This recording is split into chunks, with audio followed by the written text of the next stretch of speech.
التعريف بنفسها بين الجمهور الجزائري. تقرير هند جابر. وأخيرا بدأت الجزائر تقطف ثمار ربيع عاشته منذ أكثر من عقدين من الزمن، حيث عرف مجال الإعلام في الجزائر حرية لطالما طمح وناضل الإعلاميون الجزائريون من أجلها. بفضل هذه الحرية رأت عدة مؤسسات إعلامية النور، وبدأت مشوارها المهني بجد كبير رغم نقص الخبرة. قضية وما فيها أن هناك تطور في مجال الإعلام.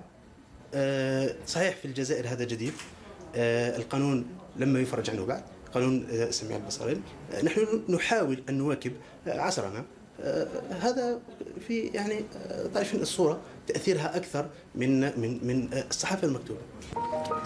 ونقص الخبرة لم يكن يوما عقبة أمام كل مجتهد طموح، فالصحفيون الجزائريون اليوم وبعدما زالت قيودهم وتحررت كلمتهم مصرون أكثر من أي وقت مضى على تغطية الخبر مهما كلفهم الأمر.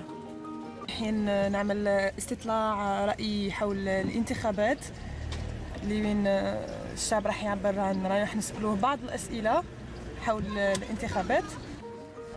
رغم أن المجتمع الجزائري ليس معتادا على تعدد وكثرة القنوات التلفزيونية، إلا أنه حكم بامتياز نظرا لمتابعته لعمل القنوات التلفزيونية الدولية. فالمشاهد الجزائري طواق لسماع حقيقة ما يجري في بلاده والعالم من إعلامييه بدلا من إعلاميي الخارج. جمهورنا الأساسي هو المواطن الجزائري، يعني حتى في أخبارنا نحاول تغطية الأخبار الخاصة بالشأن الجزائري طبعا، دون إغفال للوضع الإقليمي للوضع الدولي الراهن. مهمة الإعلاميين الجزائريين لن تكون سهلة، خصوصا ما يتعلق بكسب ثقة المواطن.